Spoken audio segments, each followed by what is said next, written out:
होते हैं। तो आइए, कल हमने और आपने श्रवण किया कि याज्ञवल्क्य जी महाराज ने द्वितीय घाट पर बैठकर जो कथा श्रवण कराई भरद्वाज मुनि को, तो देखा कि वो कैसे शांत भाव से, और इतना ही नहीं,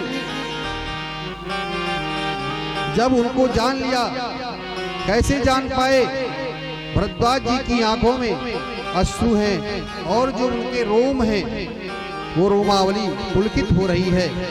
इससे याज्ञवल्क्य जी ने ये अनुमान लगा लिया कि वास्तव में, कहते हैं, राम जी की भक्ति उसको ही मिलती है जिस पर शंकर जी कृपा करते हैं, क्योंकि शंकर जी हैं जो भगवान की भक्ति को प्रदान करने वाले हैं। इसीलिए जब उन्होंने संशय किया तो सबसे पहले याज्ञवल्क्य जी महाराज ने भरद्वाज जी को भगवान भोलेनाथ की कथा श्रवण कराई। कहते हैं, परम रम्य गिरवर कैलासो, परम रम्य गिरवर कैलासो, जहाँ शिव उमा निवासो, परम रम्य गिरवर कैलासो, सदा जहाँ शिव उमा निवासो। जय गिरि पर्वत बिटप विशाला, जय गिरि पर्वत बिटप विशाला, नित नूतन सुंदर सब काला, नित नूतन सुंदर सब काला। एक बार तहि तर प्रभु गयहु, एक बार तहि तर प्रभु गयहु, तरो बिलोक और अति सुख भयहु, तरो बिलोक और अति सुख भयहु, निज कारदास नागरी पुछाला, निज कारदास नागरी पुछाला, बैठे सहज संभोगी पाला, बैठे सहज संभोगी पाला, बैठे सहज संभोगी पाला। बोले श्री सीताराम जी महाराज की जय हो, बोले भोलेनाथ जी भगवान की जय, पार्वती मैया की जय, हनुमान जी महाराज की जय। कहते हैं, याज्ञवल्क्य जी महाराज, तुलसीदास जी महाराज अब कथा को तृतीय घाट पर ले चलते हैं। कहते हैं, जो ज्ञान घाट है, जिस पर कहते हैं जो रामचरितमानस है, इसका प्रादुर्भाव कहाँ से हुआ, कहा इसको बाबा भोलेनाथ ने लिखा है। तो केंद्र में बाबा भोलेनाथ को रख करके गोस्वामी तुलसीदास जी महाराज, क्योंकि जो राम जी की भक्ति है वो भोलेनाथ ही प्रदान करते हैं, इसलिए भगवान शिव को केंद्र में रखा। कहते हैं, जब भगवान एक दिन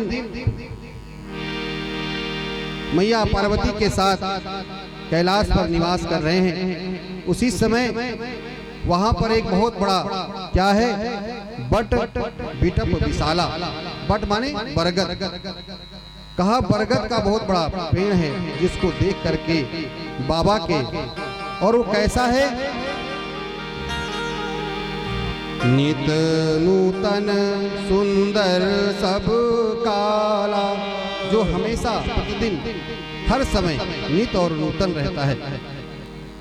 और बाबा उसके पास गए और जैसा ही उस वृक्ष तरु बिलोक पुर अति सुख भयउ, जैसे उसको देखा तो आनंद में मग्न हो गए।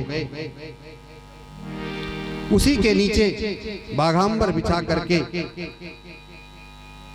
बाबा बैठ गए। कहते हैं कि जैसे प्रश्न, क्योंकि आप जानते हैं द्वितीय दिवस की कथा में आया कि सती जी ने कथा नहीं सुनी। इस जन्म में मैया पार्वती सती बन करके माँ पार्वती के रूप में आई। तो जैसे ही बाबा को आनंदित देखा तो उनके समीप आकर के मैया क्या बैठे सो कामरीप कैसे, बैठे सो कामरीप कैसे, अरे शरीर शांत रसो जैसे, अरे शरीर शांत रसो जैसे। बाबा कैसे हैं? कर्पूर गौरम करुणावतारम संसार सारम भुजगेंद्रहारम सदा वसंतम हृदयारविंदे भवं भवानी सहितम नमामि। कर्पूर रंग है उनका। जैसे ही बाबा बैठे तो माँ को, क्योंकि पिछले जन्म में शंका हुई थी तो उनकी ये स्थिति हुई। कहा जैसे ही ये अवसर देखा कि बाबा मग्न हैं, माताएं भी इस बात को जानती हैं कि वो तभी किसी चीज की फरमाइश करती हैं जब वो देख लेती हैं कि घर में जो पिंटू के पापा है वो मगन है या प्रसन्न है, तभी वो अपनी बात रखती हैं। उसी तरह जब मैया ने देखा कि भोलेनाथ अत्यंत प्रसन्न है, प्रसन्न मुद्रा में है, तो वो उनके पास आई और क्या पार्वती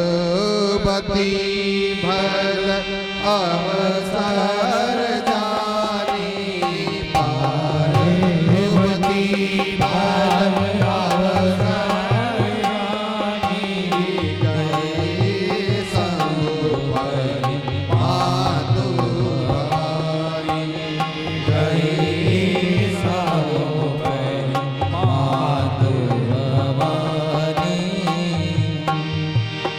जान प्रिया आदर आन की ना, जाने प्रिया आदर आन की ना, पाम भगया सन हरि दीना, आसन हरि दीना।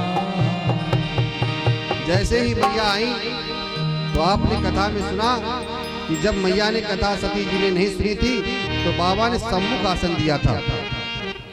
और जब आज भगवान की कथा पूछने आई हैं तो मैया पार्वती को बावांग में विराजमान किया है बाबा ने। वो स्वामी तुलसीदास जी महाराज कहते हैं क्या, जैसे ही मैया पार्वती रघुनाथ बाबा भोलेनाथ के पास समीप पे बैठती हैं तो उनको पूर्व जन्म की भी कथा स्मरण हो आती है। तो उनके मन में वो भय भी चल रहा है कि कहीं ऐसा न हो फिर से बाबा कोई वही स्थिति हो जाए और समाधि में चले जाएं, इसलिए वो भय भी उनके मन में बना हुआ है। तो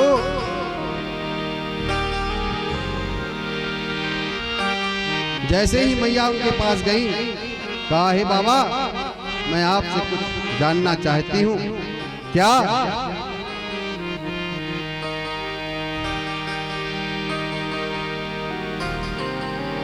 बेसो नाथ मम नाथ पुरारे, बेसो नाथ मम नाथ पुरारे, भुवन महिमा विदित तुम्हारी,